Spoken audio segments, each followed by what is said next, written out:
ছয়জন বন্ধুর একটি গ্রুপ জঙ্গলে একদিন একটি অদ্ভুত স্কুল দেখতে পায়, যার নাম হলো হেল ইউনিভার্সিটি। কৌতূহলবশত তারা সবাই ওই স্কুলে ঢুকে পড়ে, কিন্তু এই কৌতূহলের কারণেই তারা আটকে যায় এমন এক মৃত্যু ফাঁদে, যেখান থেকে বের হওয়া অসম্ভব। কারণ এই স্কুলের রুলস হলো, একবার এখানে প্রবেশ করলে এখান থেকে আর কোনোভাবেই বের হওয়ার কোনো সুযোগ নেই, এবং এখানে তাদেরকে জোর করেই ভর্তি করানো হয়। এই স্কুলের আরও কিছু অবৈধ নিয়ম আছে, যার মধ্যে একটি হলো সন্ধ্যা 7টার পরে যে কাউকে মেরে ফেলা যাবে। তো চলো জানা যাক এই স্কুলের রহস্যটা আসলে কি, কে এই স্কুল পরিচালনা করছে, বা তারা এই ছয়জন বন্ধুকে এই ভয়াবহ স্কুল থেকে বের হতে পারবে। তো শুরু করার আগে তোমাদের কাছে আমার রিকোয়েস্ট, তোমরা আমার চ্যানেলটাকে প্লিজ সাবস্ক্রাইব করে দিও। তো চলো শুরু করা যাক। গল্পের শুরুতে আমরা একটি মেয়েকে খুব খারাপ অবস্থায় জঙ্গলের মধ্যে দৌড়াতে দেখি। সে অনেক ভয় পেয়েছিল, তার অবস্থা অনেক খারাপ ছিল। একটা গাছের গুঁড়ির সাথে লেগে সে পাথরের উপর পড়ে যায় আর কান্না করতে থাকে। তখনই কেউ তার মুখ চেপে ধরে নিয়ে যায়। এরপর আমরা ছয়জন ছেলেমেয়ের একটি গ্রুপ দেখতে পাই। তারা জঙ্গলে কোনো একটা জায়গা খুঁজছিল। মিয়া নামের একটি মেয়ের হাতে পুরনো একটি ম্যাপ ছিল। আসলে তারা গুজবে শুনেছিল এই জায়গাটাতে নাকি একটা স্কুল ছিল, কিন্তু স্কুলটা হঠাৎ করে গায়েব হয়ে গেছে। আর তাই তারা কৌতূহলবশত সেই স্কুলটা খুঁজতে এসেছিল। তারা জায়গাটা খুঁজতে খুঁজতে হাঁপিয়ে উঠেছে। তখন সেখানে ম্যাট নামে তাদের আরো একজন বন্ধু আসে। আর এরপরে সেখানে আমাদের ফিমেল লিড আসে, যার নাম হলো জেন। সে বলে, আমরা কি পৌঁছে গেছি? আমি যখন প্ল্যান বানিয়েছিলাম তখন আমি জিপিএস ব্যবহার করেছিলাম, এইসব পুরনো ম্যাপ নয়। মিয়া বলে, ম্যাপটা অরিজিনাল, আর তারা প্রায় পৌঁছেই গেছে। যাই হোক, এরপর তারা সামনে এগিয়ে যেতে লাগে। তখন জেইন বলে, আমরা আসলে যাচ্ছিটা কোথায়? ম্যাট বলে, আমাদের দ্য গ্রেট জেন ম্যাডাম এত ভয় পাচ্ছে কেন? তুমি তো সেই যে আমাকে একটি ছেলে বিরক্ত করার কারণে তাকে কিক মেরেছিলে। জেইন বলে, এটা তোমার এখনো মনে আছে? ম্যাট বলে, তোমার সমস্ত কথা আমার মনে থাকে। আর এখানে মনে হচ্ছিল ম্যাট জেইনকে পছন্দ করে। অনেকক্ষণ হাঁটতে হাঁটতে জেরোম নামের ছেলেটি বলে, আমরা আর কতক্ষণে হেল ইউনিভার্সিটিতে পৌঁছাবো? তারা বলছিল এই জায়গাটা অনেক বেশি ভুতুড়ে। এরপর মিয়া বলে, ম্যাপ হিসেবে তো এখন ইউনিভার্সিটির গেট পেয়ে যাওয়ার কথা। আর তখনই তারা সামনে একটি গেট দেখতে পেয়ে সেই দিকে এগিয়ে যায়। ওই গেটে হেল ইউনিভার্সিটি লেখা ছিল। জেইন তখন বলে, আমার অদ্ভুত লাগছে, আর কিছুই ঠিক লাগছে না, তাই আমার মনে হয় আমাদের ফিরে যাওয়া উচিত। কিন্তু মিয়া বলে, আমরা এত কষ্ট করে হেঁটে এত দূর এসেছি, এভাবে কিভাবে চলে যাই? বাকিরাও তখন বলে, হ্যাঁ, আমরা আগে চেক করতে চাই, দেখা যাক তারা কেউ আমাদের কোনো সাহায্য করে কিনা। তখন একজন সেখানে ডাকতে থাকে যে ওখানে কেউ আছে কিনা। কারো সাড়া না পেয়ে তারা সবাই ওখান থেকে চলে যাচ্ছিল। তখনই হঠাৎ তারা গেটের আওয়াজ পেয়ে ভয় পেয়ে যায়। তারা ওখানে একজন বয়স্ক লোককে দেখতে পায়। সে তাদের জিজ্ঞাসা করে, তোমরা এখানে কি করছো? জেরোম বলে, আপনি কি এখানকার কেয়ারটেকার? লোকটি অবাক হয়ে জিজ্ঞাসা করে, তোমরা এই জায়গাটা খুঁজে পেলে কি করে? ম্যাট তখন বলে, আমরা সবাই আসলে পাহাড়ে হাইকিং করতে করতে হারিয়ে গিয়েছি, আর জঙ্গলের মাঝে এই পরিত্যক্ত স্কুলটা খুঁজে পেলাম। জেরোম বলে, আপনাদের কাছে কি পানি পাওয়া যাবে? লোকটি তখন তাদের গেট খুলে দেয় আর সবাইকে ভেতরে আসতে বলে। আর বলে, তবে একটা কথা মনে রেখো, এটা কোনোভাবেই পরিত্যক্ত স্কুল নয়। একজন জিজ্ঞাসা করে, তার মানে এখানে কি স্টুডেন্টরা আছে? সে তাদের কিছুই বলে না, শুধু ভেতরে যেতে বলে। কিন্তু জেইন অনেক ভয় পাচ্ছিল ভেতরে যেতে। ম্যাট বলে, চলো তাড়াতাড়ি ভেতরে যাওয়া যাক, কারণ সূর্য ডোবার আগে আমাদের বেরিয়ে পড়তে হবে। তাই তারা ভেতরে চলে যায়। আর যাওয়ার সময় লোকটি তাদের বলে, মনে রেখো, এই ইউনিভার্সিটি 7টার পরে চেঞ্জ হয়ে যায়, যেটার মানে তারা কিছুই বুঝতে পারে না। ভেতরে গেলে লোকটি বলে, তোমাদের এখন আগে রেজিস্টার করতে হবে। এটা শুনে ম্যাট বলে, আমরা শুধু হারিয়ে গিয়ে এখানে এসেছি, আমরা এখানে ভর্তি হতে আসিনি।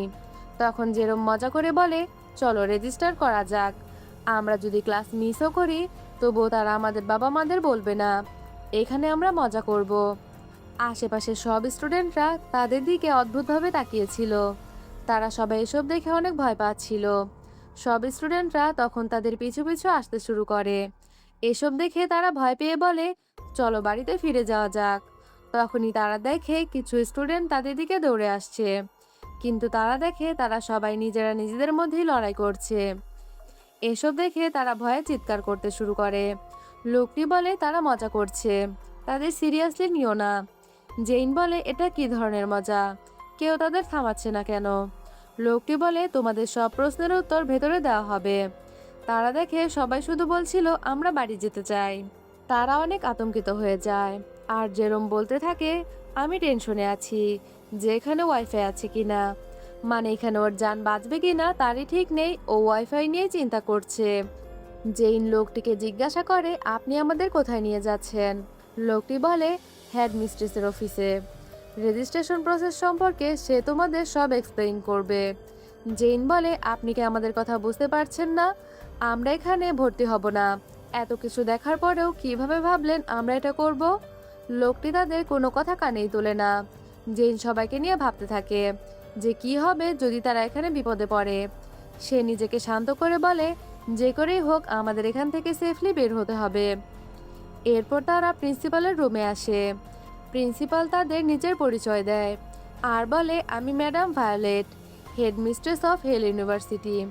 জেইন বলে বাইরে যে দাঙ্গা হাঙ্গামা হচ্ছে এই সম্পর্কে কি আপনি সব কিছুই জানেন?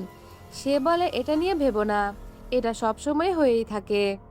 তখন সে ওই পিয়ন যার নাম হলো ফ্রান্সিসকো, তাকে কিছু ডকুমেন্ট দিয়ে সেগুলো পূরণ করতে বলে। মিয়া তাদের জিজ্ঞাসা করে এখানে টিউশন ফি কত টাকা? যা শুনে তারা দুজন হাসে। আর ম্যাডাম ভায়োলেট বলে এখানে কোনো টিউশন ফি নেই, এখানে সব কিছুই ফ্রি। ম্যাট বলে এটা কি পাবলিক ইউনিভার্সিটি?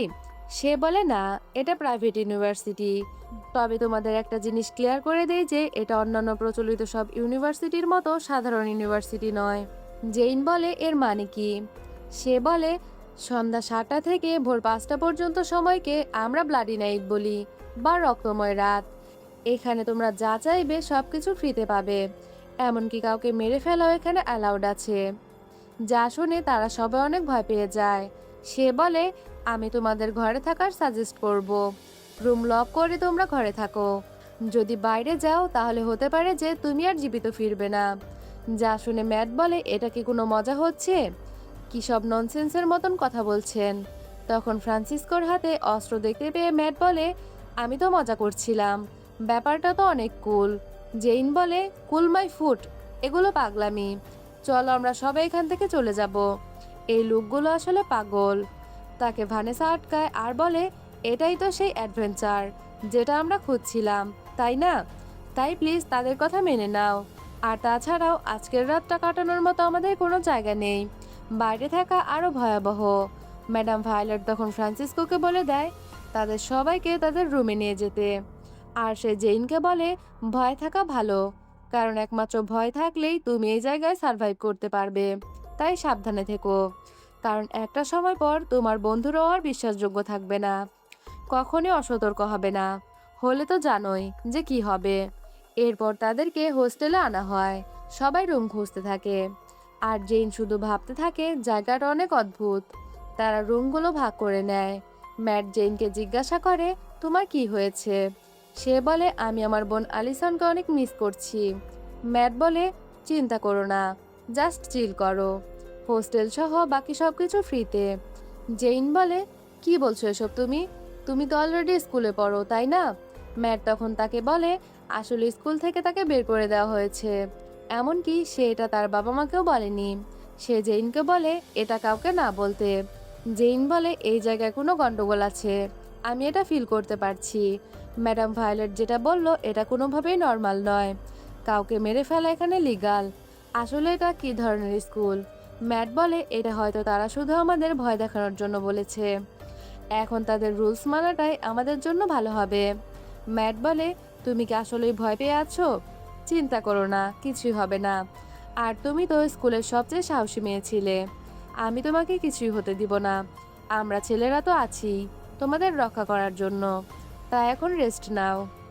ম্যাট তাকে রেস্ট করতে বলে চলে যায়, কিন্তু জেইন তখন বাইরে চলে আসে আর তাদের ক্যাম্পাসটা ঘুরে ঘুরে দেখতে থাকে। সে বলে এখানে এতটা শান্ত কেন, সব স্টুডেন্টরা কোথায় গেল? সে তখন এখানে একটা পার্কের সাইনবোর্ড দেখতে পায়। কিন্তু সেখানে জঙ্গল ছাড়া কিছুই ছিল না।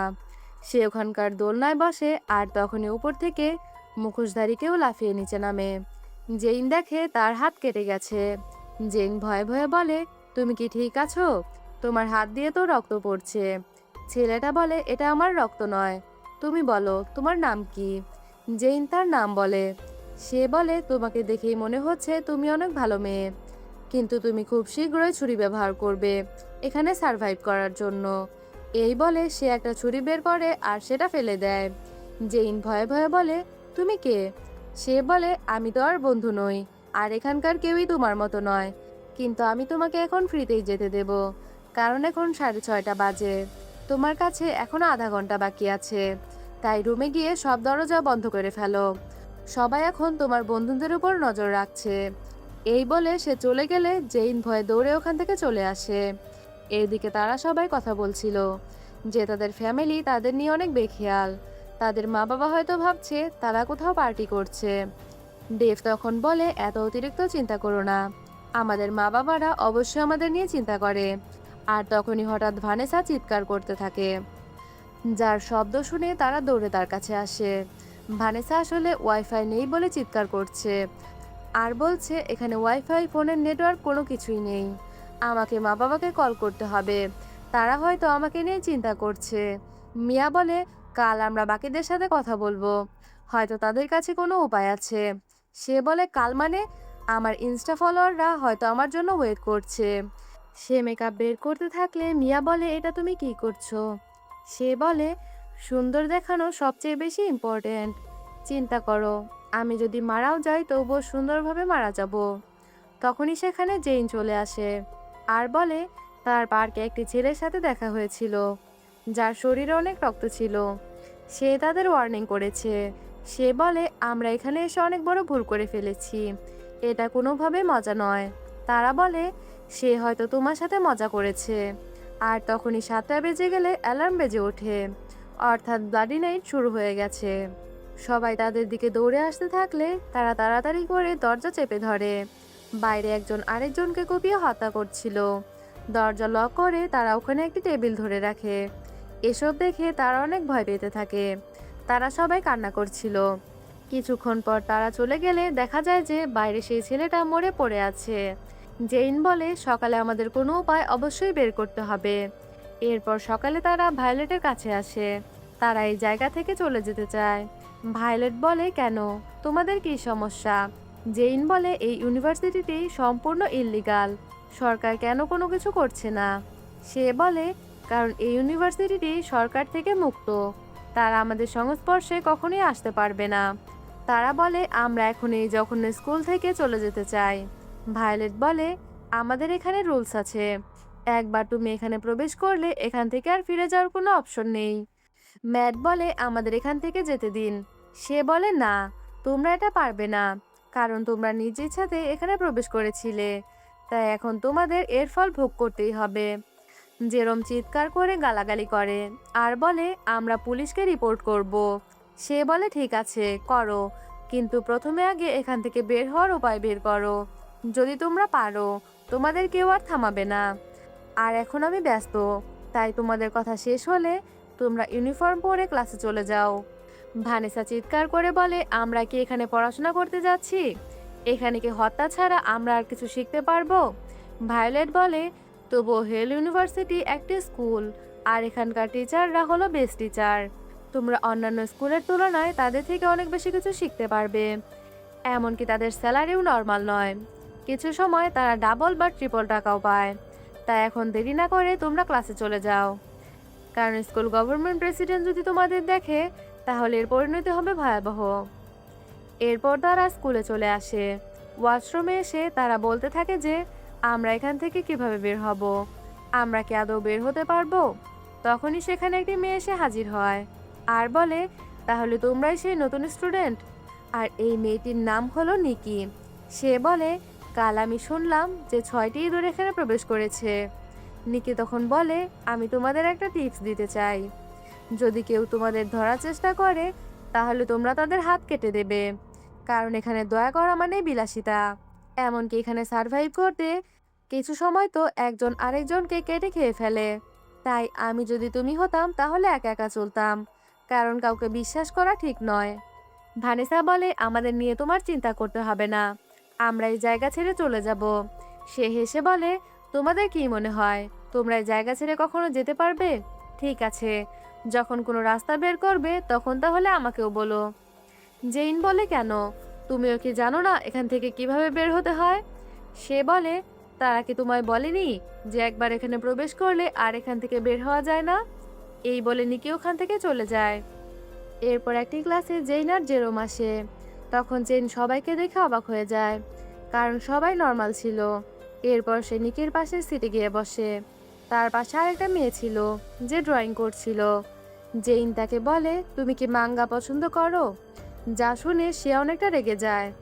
জেইন তখন বলে, তুমি অনেক ভালো আর্ট করতে পারো। তখনই পিছনে দুইটা মেয়ের মধ্যে ফাইট শুরু হয়ে যায়, যা দেখে বাকিরা চিয়ার করতে থাকে। তখনই ক্লাসে টিচার প্রবেশ করে আর সবাইকে থামিয়ে দেয়।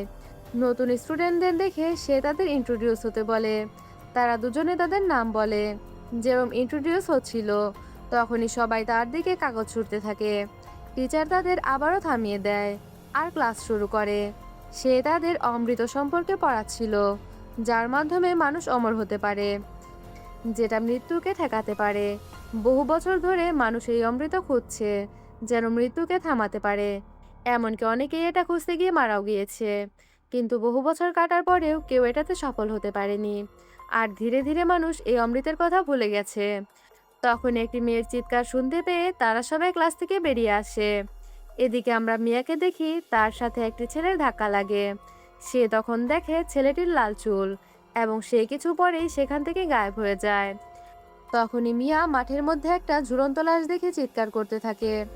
এদিকে জেইন এই চিৎকার শুনে জেরোমকে বলে, এটা তো মিয়ার কণ্ঠ। এদিকে আমরা দেখি মিয়া সেই লাশ দেখে ভয়ে চিৎকার করছিল। তখন জেইন একটি মেয়ের থেকে জানতে পারে এই স্কুলে আসলে দুইটা পাওয়ারফুল গ্যাং আছে। একটার নাম হলো ব্ল্যাক গ্যাং আর একটার নাম হলো ডেভিল গড। মেয়েটি বলে এই কাজটা ব্ল্যাক গ্যাং এর কাজ, কারণ তার গলার মধ্যে পেরেক ঢুকানো হয়েছে, যেটা তাদের চিহ্ন। আর এখন হয়তো ভয়াবহ যুদ্ধ আসতে যাচ্ছে, কারণ এই ছেলেটা হলো রেস সিলভেনিয়ার একমাত্র ছোট ভাই। জেইন বলে, রেস সিলভেনিয়াটা কে? সে বলে, ডেভিল গডের লিডার। আর এখন এই দুই দলের মাঝে আবার ভয়াবহ যুদ্ধ বাঁধতে যাচ্ছে, তোমরা তাদের থেকে দূরেই থেকো। তখনই সেখানে একটি ছেলে এসে সবাইকে ক্লাসে যেতে বলে, আর ছেলেটা অদ্ভুতভাবে জেইনের দিকে তাকিয়ে থাকে। এরপর ক্লাসে একজন টিচার কিছুটা লেট করে আসে।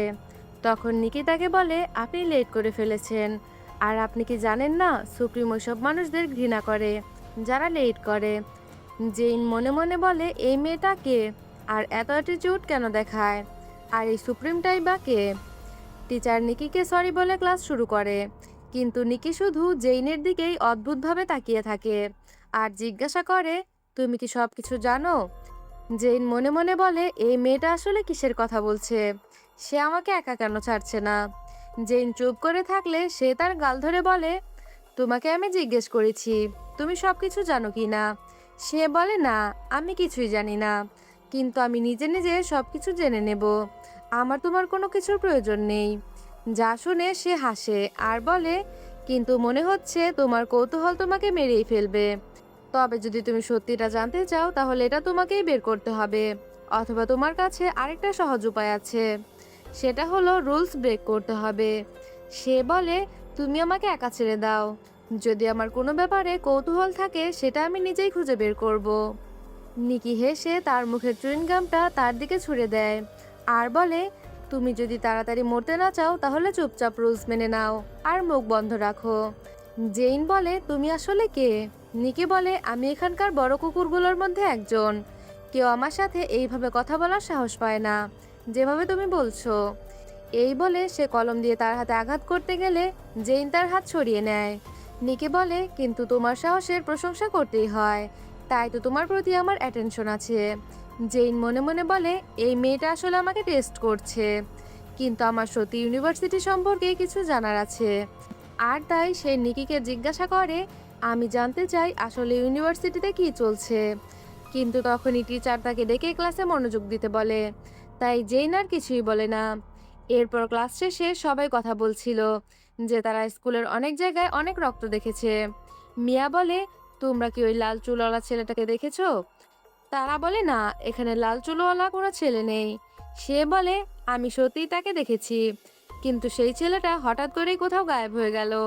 তারা বলে, তুমি লাশ দেখেছো, তাই হয়তো ভয়ে তুমি উল্টাপাল্টা কিছু দেখছো। এরপর তারা বলে, এখানে জেইন আসেনি, তাদের সবার এখানে দেখা করার কথা ছিল। এইদিকে আমরা দেখি জেইন আসলে নিকিকে ফলো করছিল, কিন্তু নিকি এটা বুঝতে পেরে একটা জায়গায় লুকিয়ে যায়, আর তাকে পেছন থেকে হঠাৎ আক্রমণ করে দেয় আর বলে, এখন মরার জন্য প্রস্তুত হয়ে যাও। তুমি হয়তো জানো না, আমি অনেক মানুষকে মেরে ফেলেছি। তুমি কি সেই লিস্টে যেতে চাও? জেইন বলে, কে তুমি? সে বলে, আমি নিকি গোল্ড, নেক্সট টাইম আমাকে বিরক্ত করবে না। এই বলে সে চলে যায়। এদিকে সবাই জেনের জন্য অপেক্ষা করছিল। ম্যাট তো জেনের জন্য অনেক চিন্তিত হয়ে যায়, কারণ ম্যাট জেনকে পছন্দ করত। ভানেসা বলে, তুমি আগে শান্ত হও, এত উতলা হয়েও না, আর ওভারথিঙ্ক করা বন্ধ করো। ম্যাট বলে, আমার শুধু তাকে নিয়ে চিন্তা হচ্ছে। এই বলে সে জেনকে খুঁজতে চলে যায়, আর বাকিরা বলতে থাকে, তুমি ক্লাস মিস করতে পারবে না, কারণ এটা করলে রুলস ব্রেক করা হবে। তাই মিয়া তাকে আবারও নিয়ে আসে। আর ডেভ তখন বলে, আজ রাতে তারা হোটেলে যাবে না, এখান থেকেই সব সামনাসামনি দেখবে। মিয়া বলে, তুমি কি সিরিয়াস? আর তোমার কি মরার ইচ্ছা আছে? সে বলে, অবশ্যই না, তবে হয়তো সেই লাল চুলওয়ালা ছেলেটাও এখানে থাকবে, যাকে নিয়ে তুমি কিউরিয়াস। জেরোম বলে, ডেভ ঠিক বলেছে, আমরা আর কতদিন এভাবে হোস্টেলে লুকিয়ে থাকবো? কিন্তু ভানেসা বলে, সেফটি ফার্স্ট, আমাদের সবাইকে সেখানে লুকিয়ে থাকতে হবে, তাই হোস্টেলে চলো। ম্যাট বলে, কিন্তু জেইনকে বাইরে রেখে আমরা এভাবে যেতে পারি না। কিন্তু তাদের কাছে আর কোনো উপায় ছিল না। এদিকে জেইন ভয়ে ওই জায়গাটাতে বসেছিল, আর তখন একটা ছেলে এসে বলে, তোমার কি ক্লাস নেই? সে তাকে তার নাম জিজ্ঞাসা করে, আর সে বুক করে আওয়াজ করলে জেইন ভয় পেয়ে যায় আর বলে, তোমার সমস্যাটা কি? সে বলে, তুমি এখানে কেন? তোমার কি কোনো ক্লাস নেই? জেইন বলে, তাতে তোমার কি? এই বলে সে চলে যাচ্ছিল, আর তখনই সে জেইনের হাত টেনে ধরে আর বলে, এটা তোমার প্রথম ওয়ার্নিং। জেইন প্রচুর চিৎকার করে হাত ছাড়ানোর চেষ্টা করে। সে বলে, ক্লাস টাইমে যদি আমি আবারও তোমাকে এখানে দেখি, তাহলে আমি তোমার হাত ভেঙে দিব। এই বলে হাত ছেড়ে দিলে জেইন পড়ে যায় আর জিজ্ঞাসা করে, সে কে? তখন সে বলে, তার নাম হলো এস, আর সে হলো এই স্কুলের supreme student government president. Jane ভাবে, এটাই কি সেই সুপ্রিম যার কথা তখন নিকি বলেছিল? তাকে কি সবাই ভয় পায়? আর তখন জেইন দেখে এস তার হাত যেখানে ধরেছিল সেখানে পড়ে গেছে, আর এজন্যই সে এত চিৎকার করছিল। আর এরপর সে ক্লাসে চলে আসে, আর ম্যাট তার হাত দেখে বলে, সেখানে কি হয়েছে, আর কে করেছে এটা? তখন টিচার এটা দেখে বলে, এটা তোমার প্রথম ওয়ার্নিং ছিল, এরপর আর সেম ভুল করবে না। সে তাকে ফার্স্ট এইড বক্স দেয় আর বলে, দ্বিতীয় ওয়ার্নিংয়ে আরও ভয়াবহ শাস্তি দেওয়া হয়। ডেভ বলে, কিন্তু এটা কে করেছে? টিচার বলে, সুপ্রিম করেছে, তাই তোমরা কোনো রুলস ভেঙো না, দ্বিতীয়বার তুমি এত লাকি হবে না। জেইন ম্যাটকে বলে, সে একদম ঠিক আছে। ম্যাট বলে, আমি তোমার জন্য অনেক চিন্তিত ছিলাম, নেক্সট টাইমে তুমি আমাকে ছাড়া কোথাও যাবে না। এরপর জেইন ভাবে, এই স্কুলের অনেক সিক্রেট আছে, একটা ভুল মুভমেন্টের জন্য আমাদের বিপদ হতে পারে, তাই সাবধানে থাকতে হবে। কিন্তু যদি আমি কিছু না করি, তাহলে আমরা কিভাবে এখান থেকে বের হব? তখনই সে ম্যাটকে কিছু ছেলেদের সাথে কথা বলতে দেখতে পায়, আর তাকে জিজ্ঞাসা করে, সে তাদের সাথে কি কথা বলছিল। ম্যাট বলে, তেমন কিছু না। আর এরপর আমরা অ্যাসকে দেখি, তখন একটি মেয়ে তাকে গত রাতের হত্যাকাণ্ডের ব্যাপারে রিপোর্ট করছিল, যে গত রাতে 10 জন মারা গেছে আর কিছু হতাহত হয়েছে। মেয়েটির নাম ছিল ফ্রিটজি, সে হলো অ্যাসের সেক্রেটারি। তখন ছেলেটি বলে, 10 জন না, আসলে 15 জন মারা গেছে। তাছাড়াও রেস সিলভেনিয়ার ছোট ভাইও মারা গেছে। আর এই ছেলেটার নাম হলো অনিল, সে হলো স্টুডেন্ট অফ গভর্নমেন্টের ভাইস প্রেসিডেন্ট। ফ্রিটজি বলে, 15 জন, কিন্তু এটা তো আমার রিপোর্টে ছিলই না। অনিল বলে, তোমার ডাবল চেক করা উচিত ছিল। অনিল তখন বলে, সে নতুন স্টুডেন্টদের সম্পর্কে সব খবর নিয়েছে, যে তারা সবাই এখানে মিশে গেছে, তবে তাদের মধ্যে একটি মেয়ে আছে যে অনেক বেশি সাহসী। সে তার প্রথম ব্লাডি নাইটে ক্যাম্পাসে হাঁটছিল, এমনকি আর কি ক্লাসও মিস করেছে। মেয়েটির নাম হলো জেইন। ফ্রিটজি বলে, কিন্তু আমার রিপোর্টে তো এসব কিছুই নেই। এস তখন তাকে বলে, তোমার রিপোর্টে এত ভুল কেন? তুমি কি চাইছো আমি তোমাকে সেক্রেটারি থেকে বাদ দিয়ে দিই? এরপরে তাদের বলে, জেইনের ব্যাপারে তোমরা খোঁজ নাও, আমি তার ব্যাপারে সবকিছু জানতে চাই। অনিল বলে, কিন্তু কেন? সে বলে, আমি তোমাদের করতে বলেছি, করো, এত প্রশ্ন করো না, দেখা যাক জেইন আর কি কি রুলস ভাঙে। এদিকে জেইন দেখে 6টা 20 বাজে। তখন সে বলে সেও আশ্রমে যাবে। যা শুনে তারা সবাই বলে, তুমি এটা কি করছো? এখন কেন বাইরে যাবে? তোমার কি মরার ইচ্ছা হয়েছে? কয়েক মিনিটের মধ্যেই তো ব্লাডি নাইট শুরু হয়ে যাবে, অর্থাৎ 7টার পরেই তো ব্লাডি নাইট শুরু হয়।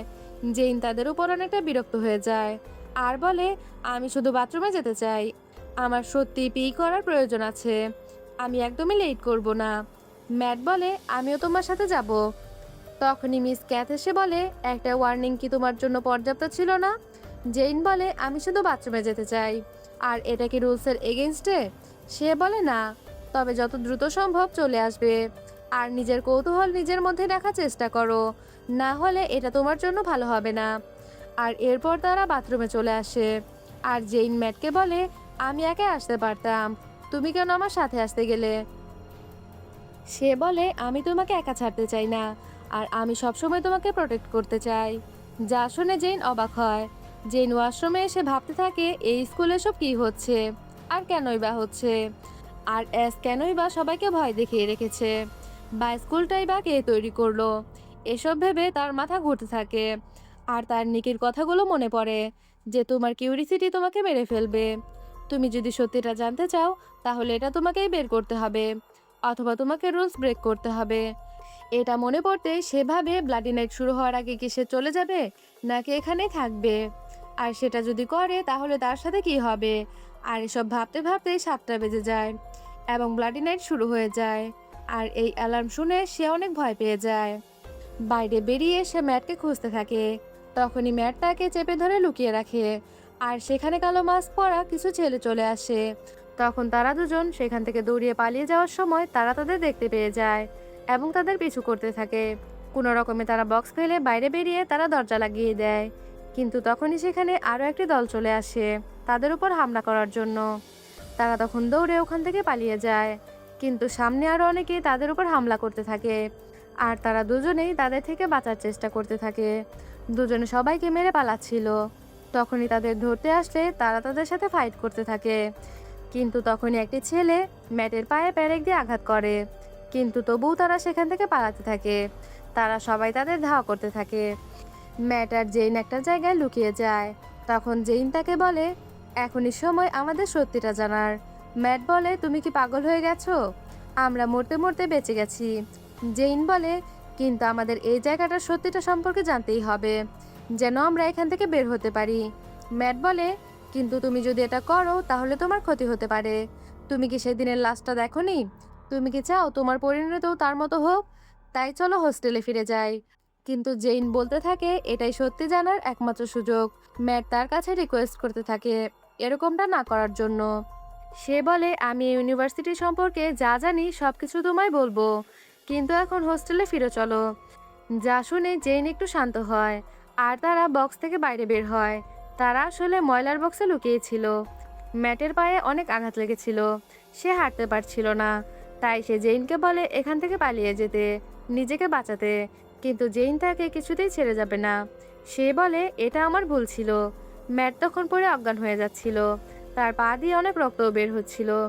তাই জেন তার জন্য অনেক কান্না করতে থাকে। আর তখনই সেখানে সবাই এসে হাজির হয় আর তাদের ঘিরে ফেলে। জেইন তাদের বলে, প্লিজ আমাদের ছেড়ে দাও, আমরা তো তোমাদের সাথে ভুল কোনো কিছুই করিনি। সে চিৎকার করে বলে, তোমরা কেন আমাদের সাথে এরকম করছো? তখন সে কান্না করতে থাকে আর 3 পর্যন্ত গুনতে থাকে। আর তখনই সেখানে একটি ছেলে চলে আসলে তাকে দেখে সবাই ওখান থেকে পালিয়ে যায়। ছেলেটির মুখেও মাস্ক ছিল, তবে তার মাস্কের কালার ছিল রেড কালার। সে তখন ম্যাটকে পিঠে তুলে নিয়ে যেতে থাকে। জেইনও ভয়ে ভয়ে তার পিছনে যায়। এদিকে হোস্টেলে তারা প্রতিদিনের মতোই আবারও টেবিল চেয়ার দরজার কাছে রাখছিল। জেরম অনেক হাইপার হয়ে যায়। ডেভ তাকে শান্ত হতে বলে আর বলে, বাইরে জেইন আর ম্যাট আছে, তাদেরকেও এখানে আনতে হবে। জেরম বলে, তুমি ঠিক বলেছ, আমাদের অপেক্ষা করতে হবে। কিন্তু মিয়া বলে, কিন্তু যদি তারা মারা গিয়ে থাকে তখন কি হবে? জেরম বলে, তুমি কিভাবে এটা বলতে পারো? তুমি তো তাদের নিয়ে চিন্তা করছিলে। সে বলে, আমি জানি না, আমার মাথা ঠিক নেই, কারণ আমি অনেক ভয় পেয়ে আছি। বাইরে মানুষ একজন আরেকজনকে মেরে ফেলছে। আমি শুধু চাই আমরা সবাই যেন আজ রাত সার্ভাইভ করতে পারি। তখনই সেখানে জেইন আর ম্যাট চলে আসে। তারা রেড মাস্ক পরা ছেলেটার কথা বলে। তারা ওখান থেকে টেবিল সরিয়ে দরজা খুলে দেয়। সবাই তখন ম্যাটকে কেয়ার করছিল। আর তারা জেইনের থেকে জানতে চায় তাদের সাথে কি হয়েছে। তখন জেইন বলে, ব্ল্যাক গ্যাং আমাদের দেখে ফেলেছিল আর তারা প্যারেক দিয়ে ম্যাটের পায়ে স্ট্যাব করেছে। জেরোম বলে, কিন্তু এই প্যারেকটা তো অনেক ছোট আর ম্যাটকে দেখে এমন মনে হচ্ছে যে সে এখন মারা যাচ্ছে। জেইন বলে, আমি ওটা বুঝতে পারছি না। সে হাঁটতে পারছিল না আর জ্ঞান হারিয়ে ফেলেছে। তখন এরপরই ছেলেটি আমাদের সার্ভাইভ করেছে। তখন সে বলে যে পেরেকের সাথে আসলে বিষ আছে, তাই সে তাদের এটা গরম পানি দিয়ে পরিষ্কার করতে বলে। সে তাদের একটা ইঞ্জেকশন দেয় আর বলে, যদি তোমাদের ফ্রেন্ড স্ট্রং হয়ে থাকে তাহলে সে বেঁচে যাবে। জেইন তখন ম্যাটকে ডেকে বলে, ম্যাট দেখো, আমরা এখন সেফ আছি, তুমি ভয় পেও না, আমরা জানি তুমি সার্ভাইভ করতে পারবে। আর তখনই তারা দেখে সেখানে ওই ছেলেটা নেই, যা দেখে তারা অবাক হয়ে যায়। এদিকে ছেলেটা যখন মাস্ক খোলে তখন আমরা তাকে দেখতে পাই, আর তার নাম হলো রেস সেলভেনিয়া। সে আসলে ডেমন গড গ্যাংয়ের লিডার ছিল আর তার বাম চোখটা লাল ছিল। এরপর জেইন তাদের সবাইকে সরি বলে আর তারা সবাই ক্লাসে চলে যায়। আর তখনই ম্যাটের জ্ঞান ফিরে আসলে জেন অনেক খুশি হয়ে যায়। এরপর ম্যাট খাবার খাচ্ছিল, তখন সে হঠাৎ করে অনেকগুলো মরিচ কামড়ে খেতে থাকে, যা দেখে জেইন বলে, পয়জনের জন্য তুমি কি পাগল হয়ে গেলে? ম্যাট বলে, না, এটা আমার শরীর শুদ্ধ করবে বিষ থেকে। জেইন তখন রেগে তাকে মারতে থাকে। তারা দুজন ফাইট শুরু করে দেয় আর তখন ম্যাট তাকে ধন্যবাদ জানায়, বিপদের মুখেও তাকে একা ছেড়ে না দেওয়ার জন্য। জেইন তখন তাকে সরি বলতে থাকে, তার জন্যই ম্যাটের বিপদ হতে পারত। তখন ম্যাট বলে, আমি ওই ছেলেটাকে অজ্ঞান হওয়ার কিছুক্ষণ আগে দেখেছিলাম। জেইন বলে, তার মাস্কটা অন্যদের থেকে আলাদা ছিল। তারা সবাই ব্ল্যাক কালার পরেছে আর সে রেড কালার পরেছিল। ম্যাট বলে, তারা যদি ব্ল্যাক গ্যাং হয় তাহলে আমি শিওর যে ছেলেটা আমাদের বাঁচিয়েছে সে ডেমন গড গ্যাংয়ের। অজ্ঞান হওয়ার আগে আমি লাল মাস্ক পরা ছেলেটাকে দেখেছিলাম। সবাই তাকে দেখে ভয়ে কাঁপছিল। হয়তো সে কোনো সাধারণ গ্যাং মেম্বার নয়, হয়তো সে রেস সেলভিনিয়া, যে ডেমন গড গ্যাংয়ের লিডার। জেন বলে, কিন্তু আমাদের সাহায্য কেন করলো? ম্যাট বলে, সেটা তো আমিও জানি না। জেইন বলে, ঠিক আছে, এসব নিয়ে পরে ভাবা যাবে। এই বলে তারা তাড়াতাড়ি করে ক্লাসের জন্য চলে যায়। তারা যখন যাচ্ছিল তখনই একটি মেয়ে অনেক ভয় পেয়ে তাদের সাথে ধাক্কা লেগে পড়ে যায়। জেইন জানতে চায় তার কি হয়েছে, কিন্তু মেয়েটি সেখান থেকে চলে যায়। এরপর তারা ক্লাসে এলে মিস ক্যাট অ্যানাউন্স করে যে কিছুদিনের মধ্যেই একুইন্টেন্স পার্টি অ্যারেঞ্জ করা হবে। এই বলে সে হাসতে থাকে, কিন্তু দেখা যায় কেউই তেমন খুশি হয় না। তখনই সেলিন নামের একটি মেয়ে বলে, মিস ক্যাট, আমার মনে হয় এই সেলিব্রেট করার জন্য এটা সঠিক সময় নয়, কারণ গত কয়েক সপ্তাহে অনেক স্টুডেন্ট মারা গেছে। মিস ক্যাট তখন বলে, এটা আমার হাতে নেই, ম্যাডাম ভায়োলেট এই সিদ্ধান্ত নিয়েছে আর এই পার্টিটা এই শুক্রবারই হবে।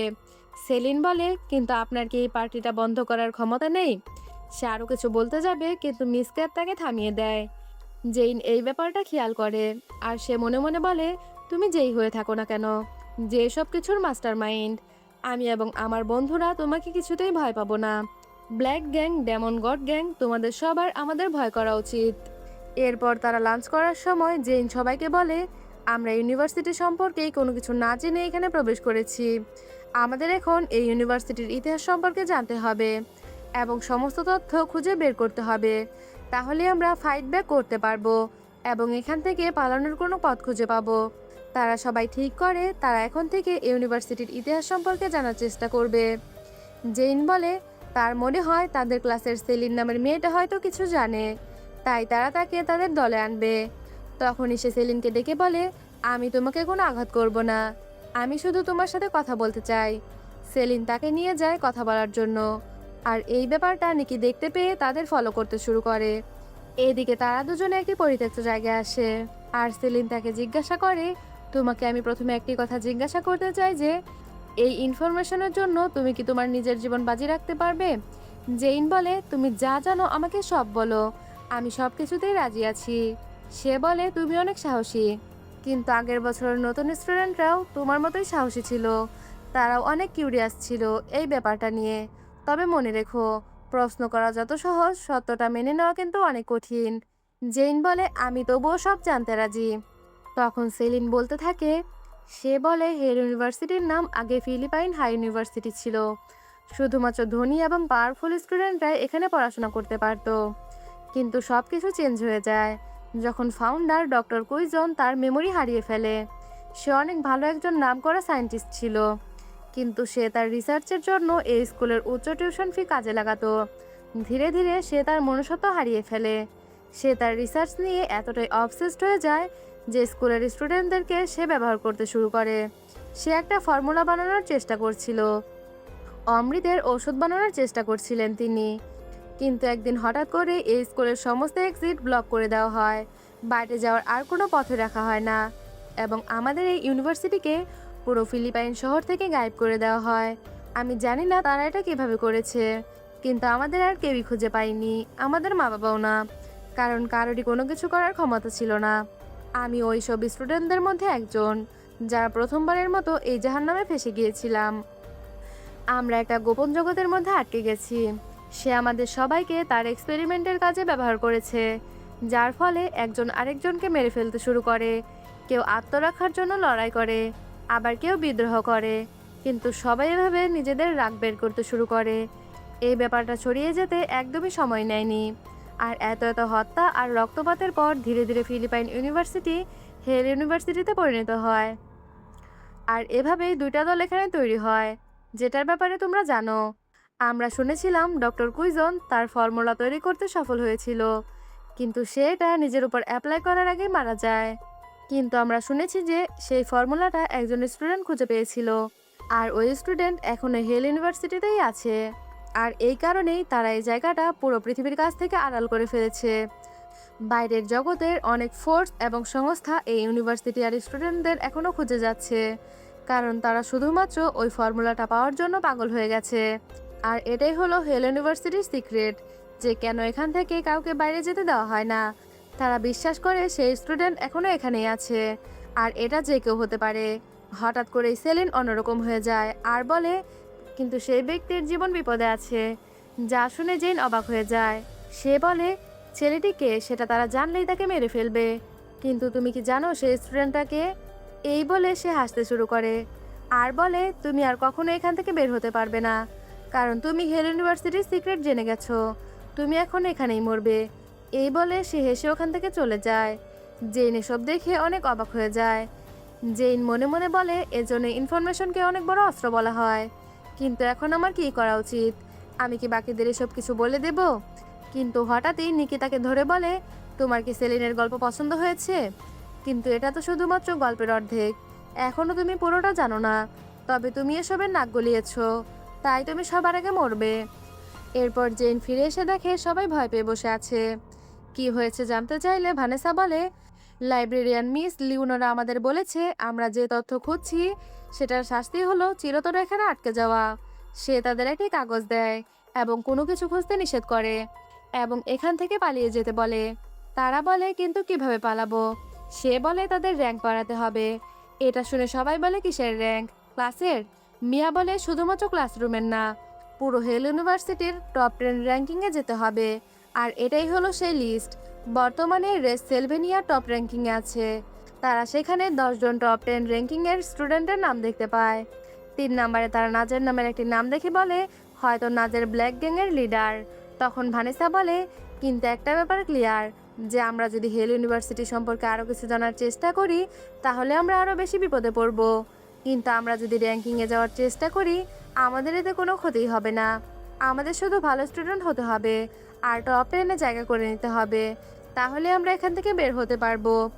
মিয়া জেনকে জিজ্ঞাসা করে সেলিন তাকে কি বলল, কিন্তু জেইন তাদের এসব কিছুই বলে না, কারণ সে তার বন্ধুদের বিপদে ফেলতে চাইছিল না। আর এরপর অ্যাকোয়েন্টেন্স পার্টির পোস্টার নিয়ে দুটো ছেলে মারামারি বাঁধিয়ে দেয়, কিন্তু প্রিন্সিপাল সেটা দেখেও তাদের কিছুই বলে না। তখনই সেখানে সে তাদেরকে থামিয়ে দেয়। তখন প্রিন্সিপাল স্টেজে উঠে সবার উদ্দেশ্যে বলে, শুক্রবারের মধ্যে ডেকোরেশন কমপ্লিট হয়ে যাবে, আর এই ইভেন্টটা হবে একটা মাস্কুরেড, অর্থাৎ ছদ্মবেশে আসতে হবে। সে বলে, তাই সবাইকে অবশ্যই মাস্ক পরতে হবে, কিন্তু কেউ কালো অথবা লাল রঙের মাস্ক ব্যবহার করতে পারবে না, কারণ ডেমন গড গ্যাং আর ব্ল্যাক গ্যাং এই কালারের মাস্ক পরে। যারা গ্যাংয়ের বাইরে তারা এই কালার পরতে পারবে না। আর ওই দিন রাতে ব্লাডি নাইট বন্ধ ঘোষণা করা হবে। সেদিন কাউকে হত্যা করা নিষেধ। কেউ যদি এই রুলস ভাঙে তাকে মৃত্যুদণ্ড শাস্তি দেওয়া হবে। সে তখন অ্যাসকে ডাকে বাকি অ্যানাউন্সমেন্ট করার জন্য। অ্যাস সবাইকে বলে সে ওই দিন ইভেন্টে অংশগ্রহণ করবে না, কিন্তু সবাইকে সে সাবধান করে বলে আমি তোমাদের সবার উপর নজর রাখবো। এরপর জেইন স্কুলের দেওয়ালে একটি নোটিশ দেখতে পায়, যেখানে লেখা ছিল সুপ্রিম স্টুডেন্ট গভর্নমেন্টের সেক্রেটারি পজিশনে নিয়োগ দেওয়া হবে। মানে ফ্রিটজিকে অ্যাস তার সেক্রেটারি পজিশন থেকে বাদ দিয়ে দিবে। আর তখনই সেখানে ফ্রিটজি এসে তার গায়ে পা দিয়ে ঝগড়া শুরু করে দেয় আর বলে তুমি আমার পদ কেন আটকে রেখেছো? আমি হলাম এখানকার সুপ্রিমের সেক্রেটারি, আই ডোন্ট কেয়ার তোমার নাম কি। জেইন বলে কিন্তু তুমি ফর্মার সেক্রেটারি, তুমি কি পড়তে পারো না? ফ্রিটজি বলে এটা জাস্ট একটা কাগজ মাত্র, আমি এখনো আমার পজিশন হারাইনি। জেইন হেসে বলে তোমাকে অলরেডি তোমার পজিশন থেকে লাথি মেরে সরিয়ে দেওয়া হয়েছে, তাই তো নোটিশ দেওয়া হয়েছে মিস, আই ডোন্ট কেয়ার তোমার নাম কি। জেইন একইভাবে কথাটা ফ্রিটজিকে বলে আর বলে হয়তো তুমি এটার জন্য অযোগ্য ছিলে তাই না? এই বলে সেই কাগজটা ছিঁড়ে তার মুখে ছুঁড়ে মারে। এতে ফ্রিটজি প্রচণ্ড রেগে তার চুল ধরে মারতে শুরু করে। তখন সে দেয়ালের সাথে তার মাথা বারবার আঘাত করতে থাকে আর এতে জেইনের মাথা ফেটে রক্ত ঝরতে থাকে। তখনই আবার অনিল এসে তাকে ধরে বলে তোমার সাহস কি করে হলো সুপ্রিমের সেক্রেটারিকে কষ্ট দেওয়ার? আর আমাদের একজনকে অপমান করার মানে হলো আমাদের সবাইকে অপমান করা। জেইন বলে তোমার কি মনে হচ্ছে আমি তোমাদের কেয়ার করছি? সে বলে আমি আমার সমস্ত ক্ষমতা ব্যবহার করব তোমাকে ধ্বংস করতে। জেইন বলে তোমার যত ক্ষমতা আছে তুমি ইউজ করতে পারো, কিন্তু এতে সত্যটা কখনোই বদলাবে না, কারণ ফ্রিটজি একটা কুকুর আর তুমি হলে একটা গাধা। যা শুনে অনিল তাকে মারতে যায়, কিন্তু ঠিক তখনই সেখানে এসে তার হাত ধরে ফেলে আর তাকে দূরে সরিয়ে দেয় আর বলে যদি তোমরা আর একবার তার গায়ে হাত দাও তাহলে তোমাদের দুজনের জন্য এটা থার্ড ওয়ার্নিং হবে। অনিল বলতে থাকে এটা নাকি জেইনের দোষ। অনিল এক্সপ্লেন করতে চায়, কিন্তু অ্যাশ চিৎকার করে সবাইকে রুম থেকে বের হয়ে যেতে বললে সবাই দৌড়ে চলে যায়। তখনই জেইন পড়ে যাচ্ছিল, কিন্তু অ্যাশ তাকে ধরে ফেলে। জেইন তাকে বলে আমাকে এখনই মেরে ফেলো। অ্যাশ বলে এখনই নয়, আগে তোমাকে সুস্থ হতে হবে। সে তাকে কোলে নিয়ে বলে কারণ তুমি হলে সেই টাইপের মানুষ যে আমার সেক্রেটারি হওয়ার যোগ্য, তাই তোমার তাড়াতাড়ি চিকিৎসা দরকার। এরপর সে তাকে মেডিকেল রুমে নিয়ে আসে আর নার্সকে বলে আমি আমার সেক্রেটারির কপালে কোনো দাগ দেখতে চাই না। এই বলে সে চলে যাচ্ছিল, তখন জেইন তাকে ডেকে বলে আমি এখনো সেক্রেটারি পজিশনের জন্য হ্যাঁ বলিনি। অ্যাশ তাকে ইগনোর করে চলে যায়, মানে সে রাজি না হলেও তাকে তার সেক্রেটারি হতেই হবে। এরপর অনেকক্ষণ ঘুমানোর পর জেইন জেগে দেখে তার ফ্রেন্ডরা তার পাশে বসে আছে। তখন তারা তাকে জিজ্ঞাসা করে কেন সুপ্রিম তার সাথে এটা করলো। জেইন বলে সুপ্রিম করেছে মানে? তারা বলে হ্যাঁ, পুরো স্কুল এটার ব্যাপারে জানে, অনেকে তো দেখেছেও যে সুপ্রিম তোমার সাথে এটা করেছে। জেইন বলে তোমরা কি তাদের কথা বিশ্বাস করবে নাকি আমার কথা বিশ্বাস করবে? অনিল আমাকে মারতে যাচ্ছিল কারণ আমার তার কুকুর গার্লফ্রেন্ডের সাথে ঝগড়া বেঁধেছিল, আর তখনই সুপ্রিম এসে আমাকে বাঁচায়। যদি সে আমাকে এখানে না নিয়ে আসতো তাহলে আমার সাথে অনেক খারাপ কিছু হতো। তখনই সেখানে অনিল এসে তার সামনে হাঁটু গেড়ে বসে ক্ষমা চাইতে থাকে, যা দেখে সবাই তো হতবাক হয়ে যায়। সে প্রচণ্ড অনুরোধ করতে থাকে তাকে যেন জেন ক্ষমা করে দেয়। এক পর্যায়ে মাথা নত করে কান্না শুরু করে দেয় আর বলে মিস জেন প্লিজ আমাকে ক্ষমা করে দিন, কারণ আমি এখনই মরতে চাই না। এটা শুনে সবাই আরও অবাক হয়ে যায়। জেইন তখন তাকে ক্ষমা করে দেয় আর এখান থেকে চলে যেতে বলে। তারা জেইনকে জিজ্ঞাসা করে ভাইস প্রেসিডেন্ট কেন তার থেকে এভাবে ক্ষমা চাইলো। সে বলে তোমরা এটা নিয়ে ভেবো না, এটা তেমন কিছু নয়। আর এরপর অ্যাকোয়েন্টেন্স পার্টির দিন চলে আসে, সবাই এনজয় করতে থাকে আর সবাই নিজ ইচ্ছা মতো মাস্ক বেছে নেয়। তখন আমরা জেইনদেরকেও এখানে দেখতে পাই, তারাও মাস্ক পরে পার্টিতে আসে। আজকে এই জায়গাটাকে নর্মাল স্কুলের মতো মনে হচ্ছে। ছেলেরা তখন মেয়েদেরকে বলে দেয় তাদের আশেপাশেই থাকতে, আজকে ব্লাডি নাইট নিষিদ্ধ, কিন্তু সাবধানের তো মার নেই। তারা কাউকে বিশ্বাস করতে পারে না। তখনই সেখানে লাল চুলওয়ালা সেই ছেলেটাকে মিয়া দেখতে পায় আর সে বাকিদেরও দেখায়। সবাই একে একে পার্টিতে এন্ট্রি করে আর গ্যাং মেম্বাররা লাল এবং কালো রঙের মাস্ক পরেছিল। এরপর সেখানে ফ্রিটজি এসে অ্যানাউন্স করে যে সে আজকের রাতের হোস্ট। সে সবার প্রশংসা করে বলে যে সবাইকে অনেক গর্জিয়াস লাগছে, কিন্তু নতুন স্টুডেন্ট মানে জেইনদের সে সবার সামনে অপমান করে। যাই হোক, এরপর সে প্রিন্সিপালকে স্টেজে ডাকে আর প্রিন্সিপাল পার্টি শুরু করতে বলে আর রেস গিয়ে ডিজে মিউজিক অন করে। সবাই তখন এনজয় করতে থাকে, পার্টিতে যা হয় আর কি। তখন অনিল জেইনের কাছে এসে তাকে কংগ্রাচুলেট করে সেক্রেটারি হওয়ার জন্য। জেইন বলে আমি এখনো হ্যাঁ বলিনি, সে বলে, কিন্তু তোমার কাছে এটা ছাড়া আর কোনো অপশন নেই। এমনিতেও তুমি সেক্রেটারি হয়ে যাওয়ার কারণে টপ 9-এ জায়গা করে নিয়েছো। যা শুনে বাকিরা খুশি হয়ে যায় যে জেইন টপ 10-এর মধ্যে 9 পজিশনে আছে। কিন্তু ম্যাট বলে, এই পজিশন অ্যাকসেপ্ট করো না জেইন, কারণ এটা হেল ইউনিভার্সিটি, এখানে কাউকে বিশ্বাস করা ঠিক নয়। তখন বাকিরা বলে, এটা তাকেই সিদ্ধান্ত নিতে দাও যে সে কি করবে। জেইন বুঝতে পারে না সে কি করবে, তাই সে রেগে ড্রিঙ্কস করতে থাকে আর বিরক্ত হয়ে তাদের থেকে দূরে চলে আসে। তখন তার ওই ড্রিঙ্কসটা ডেভ নিয়ে খায়। ওই ড্রিঙ্কস করার ফলে জেইনার অনেক খারাপ লাগছিল, তার অনেক মাথা ঘুরতে থাকে। তখনই কেউ একজন তাকে বলে, যদি তুমি এই পজিশন অ্যাকসেপ্ট করে নাও তাহলে তোমার হাতে ছুরি তুলে নিতে হবে। সে তোমাকে একবার বাঁচিয়েছে, কিন্তু সবসময় বাঁচাতে পারবে না। ছেলেটার মুখে কালো মাস্ক ছিল। জেইন তখন অন্য একটা ছেলেকে ধরে বলতে থাকে, কে তুমি? আর এদিকে হঠাৎ করেই ডেভ অজ্ঞান হয়ে পড়ে যায়। এই ঘটনায় তারা সবাই অনেক ভয় পেয়ে যায়। তখনই ম্যাটের জেইনের কথা মনে পড়ে, কারণ জেইনও তো সেই একই ড্রিঙ্কস পান করেছে। তাই সে তাড়াতাড়ি জেনের কাছে চলে আসে। এদিকে জেনের অবস্থা খারাপ হয়ে গিয়েছিল, আর এদিকে ম্যাট তাকে খুঁজছিল। জেইন তখন ওখানে অজ্ঞান হয়ে পড়ে গেলে কালো মাস্ক পরা ব্ল্যাক গ্যাংয়ের মেম্বাররা খুশিতে লাফাতে থাকে। আর এরপরেই ম্যাট তাকে খুঁজে পেয়ে যায়, আর সে সাহায্যের জন্য চিৎকার করতে থাকে। এদিকে ডেভের এই অবস্থা দেখেও প্রিন্সিপাল ঘোষণা করে একজনের জন্য পুরো পার্টি নষ্ট না করতে, যা শুনে তার অবাক হয়ে যায়। আর ভানেসা প্রিন্সিপালকে গালাগালি করতে থাকে। এরপর নার্স বলে যে তাদের আসলে হাই পাওয়ারের ড্রাগ দেওয়া হয়েছে, যেটার মধ্যে বিষ আছে। ডেভ তো ঠিক হয়ে যাবে, কিন্তু জেইনের শরীরে এটা ভিন্নভাবে এফেক্ট করেছে। এটার বিষ ভিন্নভাবে দুজনের শরীরে এফেক্ট করেছে, যা শুনে তারা অবাক হয়ে যায়। কারণ ডেভ জেইনের থেকে অনেক বেশি পরিমাণে ড্রিঙ্কস করেছিল, কিন্তু তারপরেও ডেভ ঠিক আছে, আর জেইনের অবস্থা অনেক খারাপ হয়ে আছে। তারা নার্সকে ওষুধ দিতে বলে, কিন্তু সে বলে এটা ডাক্তার দিবে, আর ডাক্তার এখন ব্যস্ত আছে। এই বলে সে চলে যায়। ম্যাট এতে অনেক রেগে যায়, কারণ ইমিডিয়েট তার চিকিৎসা না করা হলে সে মারা যেতে পারে। তখন বাইরে আমরা লাল চাদরে ঢাকা কাউকে দেখতে পাই, আর তার হাতে একটি ওষুধ ছিল। তখনই সে ওই ওষুধটা মেডিকেল রুমে ছুড়ে দেয়। ম্যাট দেখে সেটার সাথে একটা চিরকুট আছে, সেখানে এটা তাড়াতাড়ি জেইনকে খাইয়ে দিতে বলা হয়েছে। কিন্তু তারা এটা বিশ্বাস করতে পারছিল না, কারণ এটা কেন কেউ দিয়েছে। যদি এটা খেয়ে তাদের অবস্থা আরও খারাপ হয়ে যায় তখন কি হবে। কিন্তু ম্যাট বলে, আমাদের কাছে কি আর কোনো উপায় আছে? আমি যদি কিছু না করি তাহলে তারা এমনিতেও মারা যাবে। জেরম বলে, ম্যাট ঠিকই বলেছে। সে তখন তাদের দুজনকে ওষুধ খাইয়ে দেয়। এদিকে অ্যাস পার্টি থেকে চলে যাচ্ছিল, তখন প্রিন্সিপাল এসে বলে, তোমার কি পার্টিতে ভালো লাগছে না, কারণ আজকে রক্তপাত হয়নি বলে? এস বলে, কিন্তু কিছুক্ষণ আগে যেটা হলো সেটা কি ছিল? এই বলে সে চলে যায়। কিন্তু এদিকে তাদের দুজনের কোনো উন্নতি হচ্ছিল না। তারা অনেক চিন্তিত হয়ে যায়। আর তখনই হঠাৎ ডেভের জ্ঞান ফিরে আসে, কিন্তু জিয়ানের জ্ঞান ফিরছিল না। তারা বুঝতে পারে না এটার কারণ কি। আর তখনই সেখানে লাল চাদর পরা সেই মেয়েটিকে আমরা দেখতে পাই, যে মেডিকেল রুমে আসে।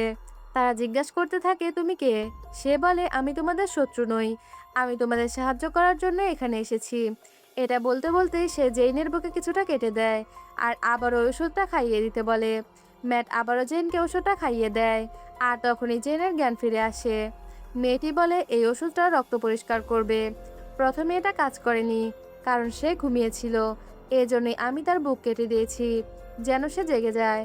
তারা জেইনকে নিয়ে ব্যস্ত হয়ে পড়ে, আর এরই মধ্যে মেয়েটি হঠাৎ গায়েব হয়ে যায়। পরদিন জেইন আর ডেভ পুরোপুরি সুস্থ হয়ে যায়, যা দেখে তারা সবাই অবাক হয়ে যায়। আর ভানেসা বলে, তোমরা কি সত্যি একদম সুস্থ? তোমাদের কি মাথা ঘোরানো বা অন্য কোনো সমস্যা হচ্ছে না? কিন্তু তারা বলে তারা একদম সুস্থ হয়ে গেছে এবং আগের থেকে অনেক ভালো আছে। জেইন বলে, কিন্তু ওই মেয়েটা কে ছিল যে আমাদের বাঁচালো? তখনই টিচার চলে আসলে তারা জিম ক্লাসে চলে যায়। তখন ক্লাসে সেলিন তাকে বিরক্ত করতে থাকে আর বলে, তোমার কাউকে বিশ্বাস করা উচিত নয়, এমনকি তোমার ফ্রেন্ডদেরকেও না। জেইন তখন বিরক্ত হয়ে ক্লাস থেকে বেরিয়ে আসে। আর তখনই সে আবারও সেই মেয়েটিকে দেখতে পায়। মেয়েটি কিছু একটা দেখে ভয় পাচ্ছিল। সে তার পেছনে যেতে শুরু করে, আর জেইনকে যেতে দেখে ম্যাট, জেরোম আর ডেভও তাকে ফলো করতে শুরু করে। এদিকে জেইন ওখানে এসে মেয়েটিকে খুঁজছিল আর বলছিল, আমি তোমাকে সাহায্য করতে চাই। সে দরজা খুলে মেয়েটির এই অবস্থা দেখে চিৎকার করতে থাকে। আর তখনই সেখানে সবাই চলে আসে আর বলে, এখন তো 7টা বাজেনি, তাহলে কে তার এই অবস্থা করলো? মেয়েটির এই অবস্থা দেখে জেইনের বমি চলে আসে। আর তখনই স্টুডেন্ট গভর্নমেন্টের অ্যাডমিন এসে সবাইকে তাড়িয়ে দেয়। আর জেইনকে তার অফিসে নিয়ে যেতে চায়। তারা বলে জেইন কিছুই করেনি, মেয়েটির আগেই অবস্থা হয়েছে। সে বলে আমরা শুধু তার সাথে কথা বলবো। এরপর সেখানে জেইন দেখে অ্যাস পায়ের উপর পা তুলে বসে আছে, যা দেখে জেইন ভাবে অ্যাডমিন কেন তাকে ভয় পাচ্ছে। অ্যাস তাকে বসতে বলে। জেইন তাকে সরাসরি বলে যদি এটা ওই মেয়েটার ব্যাপারে হয়ে থাকে তাহলে আমি বলতে চাই আমি এটার সাথে ইনভলভ নই। অ্যাস বলে তুমি অনেক রুড, আর তুমি কি ভুলে যাচ্ছ যে তুমি এসএসজি প্রেসিডেন্টের সামনে বসে আছো? যাই হোক, আমি তোমার ব্যাপারে বলার জন্যই ডেকেছি, তোমার সেক্রেটারি পজিশনের ব্যাপারে। জেইন বলে আমি কতবার বলবো যে আমি এই পজিশনের ব্যাপারে ইন্টারেস্টেড নই। অ্যাস বলে আমি তোমার মতামত চাইনি, আমি তোমাকে পিক করেছি এই জবের জন্য, তাই তোমাকে এটা করতেই হবে। সে বলে আমি এটা করতে চাই না। অ্যাস বলে তুমি হয়তো জানো না যে এসএসজি সেক্রেটারি হলে তুমি কতগুলো সুযোগ সুবিধা পাবে। এটাতে তোমার অনেক বেনিফিট আছে, তুমি সব কিছু জানতে পারবে। একবার তুমি এই পজিশন পেয়ে গেলে তুমি সবাইকে কন্ট্রোল করার ক্ষমতা পাবে এবং মানুষ তোমাকে ভয় পেতে শুরু করবে। জেইন তখন বলে আমি এটা ভেবে দেখব। তখন অ্যাস তাকে জিজ্ঞাসা করে তুমি এখন কেমন আছো? গত রাতের ব্যাপারে আমি জানতে পেরেছি। জেইন বলে তুমি কোন ব্যাপারে জিজ্ঞাসা করছো, কারণ অনেক কিছুই তো ঘটে গেছে। সে দাঁড়িয়ে যায় আর বলে আমার ক্লাস আছে, আমাকে চলে যেতে হবে। এই বলে সে চলে যাচ্ছিল। তখন অ্যাস বলে আমি জানি তোমার সাথে এটা কে করেছে, আর তুমিও জানো যে এটা কে করেছে, শুধুমাত্র মানতে চাইছো না, কিন্তু নিজের মনকে ফলো করো। এরপর জেইন ক্লাসে যাচ্ছিল, তখন তাদের ফিজিক্স টিচার তার সাথে কথা বলতে চায়। এরপর টিচার তাকে জানায় যে সে আসলে একজন ডিটেকটিভ এবং একজন সিক্রেট এজেন্ট, সে এখানে ইনভেস্টিগেশন করার জন্য এসেছে। সে বলে আমরা অনেকদিন যাবৎ এই জায়গাটাকে মনিটর করছিলাম, কিন্তু আমরা কোনো ইনফরমেশন পাচ্ছিলাম না। এই স্কুলের প্রতি আমাদের আইনগত কোনো অধিকার নেই, কারণ এটা সরকারের আন্ডারে নেই, আর এই জন্যই আমরা এভাবে গোপনে ইনভেস্টিগেশন করতে বাধ্য হয়েছি। 1 মাস হলো আমি এখানে এসেছি, কিন্তু জানি না যে কিভাবে সবাইকে বাঁচাবো, আর এজন্য আমার তোমার হেল্প লাগবে। কিন্তু জেইন বলে আমি আপনাকে কোনো হেল্প করতে পারবো না, কারণ আমি এখানকার একজন সাধারণ স্টুডেন্ট, আমি এসবের সাথে জড়িত নই, আমি কিছুই জানি না এবং কোনো ইনফরমেশনও আপনাকে দিতে পারবো না। সে বলে তুমি আমাদের বড় হাতিয়ার হতে পারো যদি তুমি অ্যাসের অফার গ্রহণ করো, মানে যদি এসএসজি সেক্রেটারি হও, কারণ এটা হতে পারলে তোমার হাতে অনেক ইনফরমেশন চলে আসবে। এখানে একটা সিক্রেট ল্যাব আছে যেখানে ওই ফর্মুলাটা রিসার্চ করা হয়েছিল, তুমি ওই ল্যাবের লোকেশন খুঁজে পেতে পারবে। সে বলে ডক্টর কুইজন আসলে মারা যায়নি, বরং তাকে হত্যা করা হয়েছিল ওই ফর্মুলাটা নেওয়ার জন্য। তাদের কাছে ফর্মুলাটার কপি রয়েছে, কিন্তু সেটা অসম্পূর্ণ ছিল। ডক্টর কুইজন একজন স্টুডেন্টকে বেছে নিয়েছিল যে সমস্ত উপাদান একটা জায়গায় লুকিয়ে রাখবে, আর এরপর থেকে এটার লোকেশন কেউই জানে না। তারা এখনও স্টুডেন্ট আর ওই উপাদানগুলোকে খুঁজছে, কিন্তু তাদের আসল উদ্দেশ্য হলো ওই ফর্মুলাটা খোঁজা। তারা ওই ফর্মুলার মতোই আরও কিছু খুঁজছে। তারা এখন হিডেন ল্যাবেই এটা খুঁজে যাচ্ছে, তাই আমাদের ল্যাবটা খুঁজে বের করতে হবে এবং তাদের থামাতে হবে দেরি হওয়ার আগেই। তাই আমি তোমার সাহায্য চাই, তোমাকে অবশ্যই এই অফারটা গ্রহণ করতে হবে, তুমি একমাত্র যার সাহায্যে আমরা এই জাহান্নাম থেকে বের হতে পারবো। জেইন বলে কিন্তু আমি আপনাকে বিশ্বাস করতে পারছি না, আশা করি আপনি বুঝতে পারছেন। এরপর ফিরে এলে ভানেসা বলে তুমি এতক্ষণ কোথায় ছিলে? তারা নিয়ে যাওয়ার পর তোমাকে কি বলল? তারা কি তোমায় টর্চার করেছে, বাঘাত করেছে? ভানেসার কথা শুনে সে অনেকটা অবাক হয়ে যায় আর বলে না, তারা আমাকে টর্চার করেনি। আর এরপর সে এখান থেকে বের হওয়ার উপায় খুঁজছিল, তাই সে বই পড়তে শুরু করে। ম্যাট বলে এটা করা বোকামি, কারণ এখান থেকে বের হওয়ার কোনো উপায় নেই, যদি থাকতো তাহলে আমরা এতদিন খুঁজে পেতাম। জেইন বলে তাহলে কি আমরা হার মানবো? ম্যাট বলে না, কারণ আমরা প্রমিস করেছিলাম যে আমরা সবাই এখান থেকে একসাথে বের হব। একমাত্র ম্যাটই আছে যাকে সে মন থেকে বিশ্বাস করতে পারে। সে তার হাত ধরে ম্যাটকে ধন্যবাদ জানায় তাদের পাশে থাকার জন্য। ম্যাট তখন বলে তুমি যে কোনো সমস্যায় পড়ো বা তোমার যে কোনো প্ল্যান থাকুক না কেন, আমি সবসময় তোমার পাশেই আছি। আমি প্রমিস করছি আমি কখনোই তোমাকে ছেড়ে যাব না। যা শুনে জেন খুশি হয়ে যায় আর ম্যাট তার হাতে একটা কিস করে, কিন্তু তখনই র্যাক থেকে সব বইগুলো পড়ে যেতে থাকে। আমরা দেখি অ্যাশ সেখানে ছিল আর সে সব দেখে অনেক রেগে গিয়েছিল, মানে হতে পারে সে জেনকে পছন্দ করতে শুরু করেছে। অ্যাশ ওখান থেকে চলে যায় আর তারা বলতে থাকে এটা কি ভূমিকম্প ছিল? তারা বুঝতে পারে না যে ব্যাপারটা কি হলো। এরপর ব্লাডি নাইট শুরু হয় আর সবাই বাইরে প্রচুর মারামারি করতে থাকে। এদিকে জেইন সেক্রেটারি পজিশন আর আন্ডার কভার মিশন এইসব কিছু নিয়ে চিন্তা ভাবনা করছিল। সে বুঝতে পারছিল না যে সে কি করবে। যদি সে আজকে হ্যাঁ বলে তাহলে তার অনেক পাওয়ার হবে, কিন্তু এখানে নিশ্চয়ই কোনো গন্ডগোল আছে। আর অন্যদিকে সল আলভারেজ, যে একজন সিক্রেট এজেন্ট, সে আমার থেকে সাহায্য চাইছে। কিন্তু আমি কি এটা করতে পারবো? আমি তো নিজেই নিজেকে বাঁচাতে পারি না। কিন্তু কি হবে যদি তারা দুজনেই আমাকে মিথ্যা বলে থাকে? এটাও তো হতে পারে যে তারা তাদের খেলায় আমাকে ব্যবহার করছে। সে অনেক কনফিউজড হয়ে যায়। এদিকে স্কুলের প্রত্যেকটা জায়গায় শুধু রক্ত লেগেছিল। সকালে সবাই ওগুলো পরিষ্কার করছিল। এসব দেখে তারা ভাবে রাতে না জানে এখানে কি ঘটেছে। তখনই জেন সবাইকে বলে, আমি তোমাদের সাথে পরে দেখা করছি, আমার একটা জরুরি কাজ আছে। এই বলে সে চলে যায়। আমরা দেখি জেন এসের কাছে এসেছে, আর এস তাকে নতুন ইউনিফর্ম দিচ্ছে। মানে সে এসের অফারটা অ্যাকসেপ্ট করেছে। সে এখন থেকে এসের সেক্রেটারি। এস তাকে এটা পড়তে বললে সে বলে, এটা কি আমাকে এখনই পড়তে হবে? এস বলে হ্যাঁ। সে ড্রেসটা নিয়ে চলে যাচ্ছিল। তখন এস বলে, তুমি কোথায় যাচ্ছ? জেইন বলে, রেস্ট রুমে এটা চেঞ্জ করতে। এস বলে, না, তোমাকে এখানেই চেঞ্জ করতে হবে। জেইন বলে, তোমার সামনে? অ্যাশ বলে, কেন, আমার সামনে করতে চাও? জেইন বলে, তুমি স্বপ্ন দেখা বন্ধ করো। অ্যাশ তখন হেসে ওখান থেকে চলে যায় আর দরজার কাছে গিয়ে পাহারা দিতে থাকে। এদিকে জেইন মনে মনে খুশি হয় ঠিকই, কিন্তু সে মনে মনে বলে, সে কি ভেবেছে যে আমি এসব দেখে তার উপর ফিদা হয়ে যাব? সে এখনো একটা শয়তান। এদিকে সবাই কথা বলছিল, যদি জেইন সেক্রেটারি হয়ে যায় তাহলে সে অনেক ইনফরমেশন পাবে, আর তাছাড়াও সে তাদের প্রোটেক্ট করতে পারবে। কিন্তু মিয়া বলে, কি হবে যদি সে এসের বানানো জগৎ থেকে আর বেরিয়ে না হতে পারে? দেব বলে, মিয়া ঠিকই বলেছে, ক্ষমতা ডেঞ্জারাস জিনিস, এটা বন্ধুদের খুব শীঘ্রই শত্রু বানিয়ে দিতে পারে। ম্যাট বলে, জেইন একদম ওরকম নয়। তাছাড়াও আমরা জানি না জেইনের জন্য কি অপেক্ষা করছে সেক্রেটারি হওয়ার পরে। সুপ্রিমকে তো একদমই বিশ্বাস করা যায় না, তার মধ্যে কোনো ঘাপলা আছে। তারা মজা করে বলে, তুমি আসলে এসের উপরে জেলাস হচ্ছ। এদিকে জেইন চেঞ্জ করে তার সামনে আসলে এস তাকে পা থেকে মাথা পর্যন্ত ঘুরে ঘুরে দেখতে থাকে আর বলে, তোমাকে খুব সুন্দর লাগছে। এদিকে তারা কথা বলছিল, আর তখনই সেখানে জেইন আর এস চলে আসে। তারা তাকে দেখে অবাক হয়ে যায়, কারণ জেইন সুপ্রিম সেক্রেটারির ব্যাচ পড়েছিল। কিন্তু ছেলেমেয়েরা প্রথমে তাকে নিয়ে মজা করে, কিন্তু তারা পরে বুঝতে পারে জেইন সত্যিই সেক্রেটারি হয়ে গেছে। এজন্য তারা তাকে সরি বলতে থাকে। কিন্তু জেইনের রূপ হঠাৎ করেই চেঞ্জ হয়ে যায়, আর সে সবাইকে বলে, তোমরা আমার চোখের সামনে থেকে সরে যাও। সে তার বন্ধুদের সাথে কথা বলতে চায়, কিন্তু অ্যাশ তাকে এখান থেকে চলে যেতে বলে। তাই সে তাদের সাথে কথা না বলে চলে যায়, যা দেখে তারা অনেক অবাক হয়ে যায়। আর এখানে এপিসোড 4 শেষ হয়ে যায়। তোমাদের কাছে আমার এক্সপ্লেনেশন কেমন লেগেছে অবশ্যই আমাকে কমেন্ট করে জানাবে। আর যদি আমার চ্যানেলে নতুন হয়ে থাকো তাহলে অবশ্যই আমার চ্যানেলটি সাবস্ক্রাইব করে দিবে। বাকি 5টা এপিসোড আমি পরে এক্সপ্লেন করে দিব। তো ততক্ষণ পর্যন্ত তোমাদের কিন্তু ধৈর্য ধরতে হবে। তো আজকের মতো এখানেই বিদায় নিচ্ছি। ভালো থেকো, সুস্থ থেকো, আল্লাহ হাফেজ।